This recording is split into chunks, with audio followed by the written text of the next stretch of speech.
अस्सलामुअलैकुम अमलिया ज़ायचा इस्तिखारा में खुश आमदीद। उम्मीद करता हूँ सब खैरियत से होंगे। अल्लाह पाक सबको अपने हिफ्ज़ ईमान में रखे।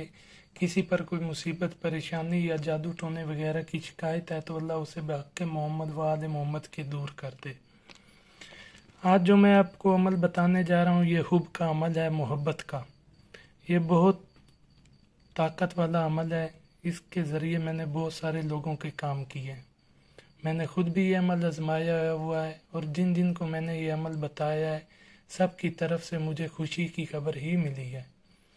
अमल शुरू करने से पहले मेरे चैनल को सब्सक्राइब करें, बेल आइकन को दबा दें ताकि जो भी नई वीडियो आए उसका नोटिफिकेशन सबसे पहले आपको मिल जाए। तो अमल स्टार्ट करते हैं। सबसे पहले आपने चांद की 1 तारीख को जाकर किसी भी बकरे का या किसी बकरी का शरियाना ले आना है। ये होता है शरियाना। जब शरियाना आप ले लें तो उसके ऊपर आपने नक्श बना देना है। सूरज की रोशनी में बैठकर, धूप में बैठकर नक्श आपने बनाना है ये वाला।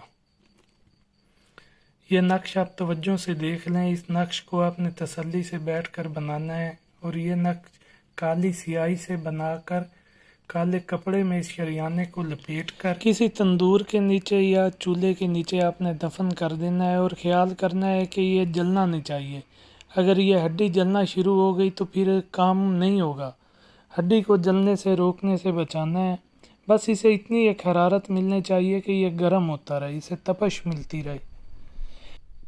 इसके बाद आपने ये वजीफ़ा करना है। ये वजीफ़ा आप नमाज तहज्जुद के बाद भी कर सकते हैं, नमाज फजर के बाद भी कर सकते हैं और ईशा की नमाज के बाद भी कर सकते हैं।